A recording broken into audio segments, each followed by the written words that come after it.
Printer মেশিনের ink শেষ হয়ে গেছে, সেই জন্য আমরা আজকে নতুন ইঙ্ক রিফিল করব। তো আমাদের প্রিন্টার মেশিন হচ্ছে এপসন ইকোট্যাঙ্ক L3210। এখানে আমরা নতুন প্রিন্ট নিয়ে এসেছি ইঙ্ক, তো সেটা এখন খুলে দেখাবো এবং এটাকে আমরা রিফিল করব।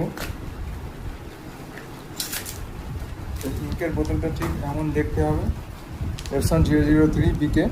এটা আমাদের ব্ল্যাক, যেহেতু আমাদের ব্ল্যাক শেষ হয়ে গেছে সেই জন্য আমরা ব্ল্যাকটা নিয়ে এসেছি। এর দাম মনে হয় 400 টাকা ধরে নিতে পারো।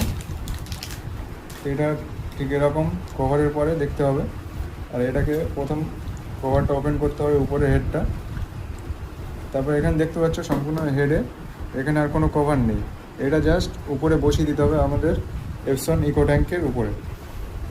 প্রথমে ইকোট্যাঙ্কের কভারটা এরকমভাবে খুলে নিতে হবে, তারপর দেখতে হবে কোনটা ব্ল্যাক বিকে লেখা আছে। এখানে নিচে দেখতে হবে বিকে, প্রথমেরটায় বিকে লেখা আছে, তো এখানে আমরা বিকের মুখটা ওপেন করে নেবো, এরকমভাবে ওপেন করতে হবে। তারপরে এখানে দেখতে পাচ্ছ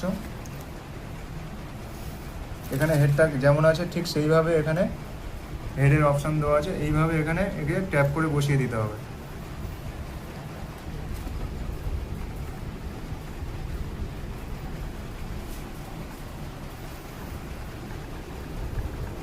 ইঙ্ক দেখো রিফিল হচ্ছে, এখানে বোঝা যাচ্ছে আমার ইঙ্ক অনেকটা খালি ছিল, আস্তে আস্তে রিফিল হচ্ছে।